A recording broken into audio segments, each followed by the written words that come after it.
Hello நமஸ்காரம். இன்றைக்கி மடிப்பாக்கம் சுந்தரி மாமியத்து கிச்சனில் ரோட் சைடு காளான் எப்படி பண்ணுறதுங்கிறத பார்க்கலாம். என்ன ரோட்லேயே நின்று சாப்பிட்ற மாதிரியே சாப்பிட்ற, உட்காந்துன்னு சாப்பிட வேண்டியது தானே. இது ரோட்டு கடை காளான் இது செம்ம சூப்பராக வந்திருக்கு. நீங்களும் ட்ரை பண்ணி பாருங்க.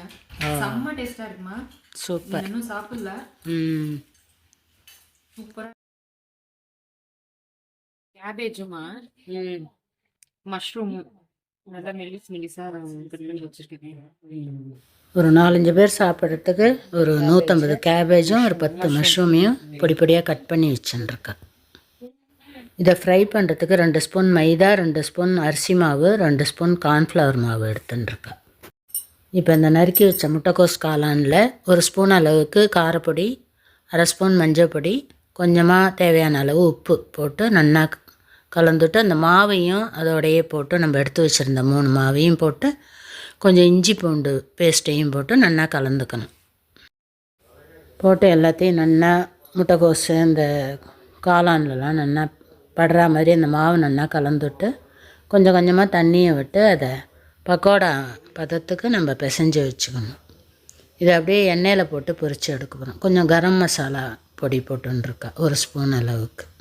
அவ்வளோ காரத்துக்கு தகுந்த மாதிரி போட்டுக்கோங்க.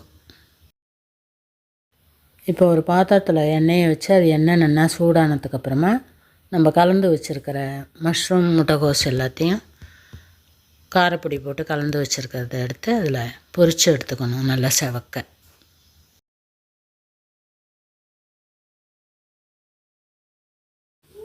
இந்த அளவுக்கு செவக்க எல்லாத்தையும் பொரித்து எடுத்துக்கணும். பக்கோடா மாதிரி பொரித்து எடுத்துக்க வேண்டியது.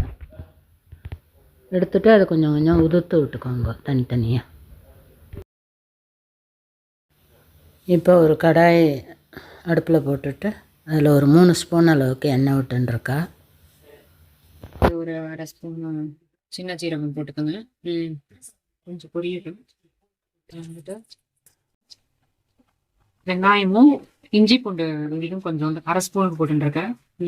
ஒரு 1.5 வெங்காயம் கட் பண்ணிட்டு இருக்கேன். 1 டீஸ்பூனுக்கு கரம் மசாலா பொடி போட்டுருக்கா. 1/2 ஸ்பூன் அளவுக்கு காரப்பொடி போட்டுருக்கா. 1 ஸ்பூன் அளவுக்கு உப்பு போட்டுக்கோங்க. 4 ஸ்பூன் அளவுக்கு மஞ்சள் பொடி போட்டுட்டு நல்லா அதை பச்சை வாசனை போகிற அளவுக்கு நல்லா வதக்கிக்கணும். 2 நிமிஷத்துக்கு வதக்கிட்டு ஒரு 1/2 டம்ளர் அளவுக்கு தண்ணியை விட்டுடலாம். நல்லா கொதித்து அந்த வெங்காயமும் நல்லா வதங்கி வேகட்டும். இந்த ஸ்டேஜில் 2 ஸ்பூன் அளவுக்கு கெச்சப் விட்டுருக்கா. 1 ஸ்பூன் அளவுக்கு சோயா சாஸ் விட்டுருக்கா. விட்டுட்டு எல்லாத்தையும் இப்போ நல்லா கலந்து கொடுத்துக்கலாம். இப்போ நம்ம பொரித்து வச்சுருக்கிற காளான் ஃப்ரை எல்லாத்தையும் எடுத்து அந்த கிரேவியோட போட்டுற வேண்டியது தான். எல்லாத்தையும் போட்டுட்டு கலந்து பார்த்துட்டு தண்ணி போடலைன்னாக்கா இன்னும் கொஞ்சம் தண்ணி விட்டுக்கலாம். ஒரு 1/4 டம்ளர் அளவுக்கு. லாஸ்ட்டாக 1 ஸ்பூன் அளவுக்கு கார்ன்ஃப்ளவர் மாவு எடுத்து ஒரு 1/4 டம்ளர் தண்ணியில் கரைச்சி அதில் விட்டுடலாம்.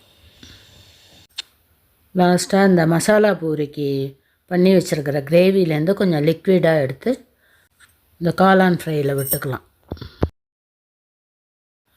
லாஸ்ட்டாக பொடியாக நறுக்கி வச்சுருக்கிற கொத்தமல்லியை எடுத்து தூவிட்டு இப்போ இதை நல்லா கலந்துட்டு உப்பு போருமாங்கிறத செக் பண்ணிக்கோங்க. இப்போ இந்த ரோட் சைடு காளான் ரெடியாக எடுத்து இதை ஒரு பவுலில் எடுத்து சர்வ் பண்ணிக்கலாம். இன்றைக்கி எங்கள் இடத்துல சண்டே ஈவினிங் ஸ்நாக்ஸுக்கு குழந்தைகளுக்கு சாட் ஐட்டம்லாம் பண்ணினா road side mushroom fry, panipuri, masala puri. Last வீடியோவில் பானிபூரியும் மசாலா பூரியும் போட்டிருக்கேன். நல்ல டேஸ்ட்டாக இருந்தது. நீங்களும் இது போல் செஞ்சு பார்த்துட்டு எப்படி இருந்ததுங்கிறத கமெண்ட்டில் சொல்லுங்கள். அன்றைக்கி மத்தியானமாக பக்கத்தில் உள்ள ஒரு ரேஞ்ச் கேசலுங்கிற இடத்துக்கு போயிருந்தோம். அங்கே கொஞ்சம் நேரம் டைம் ஸ்பெண்ட் பண்ணோம். அதையும் உங்களோட நான் ஷேர் பண்ணிக்கிறேன்.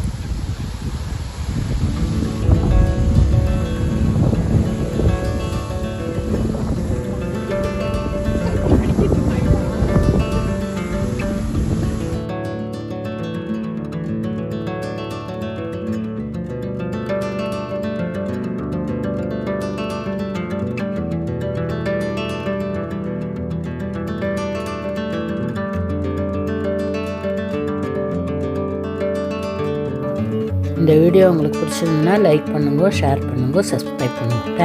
தேங்க்யூ ஃபார் வாட்சிங். நெக்ஸ்ட் வீடியோவில் பார்க்கலாம்.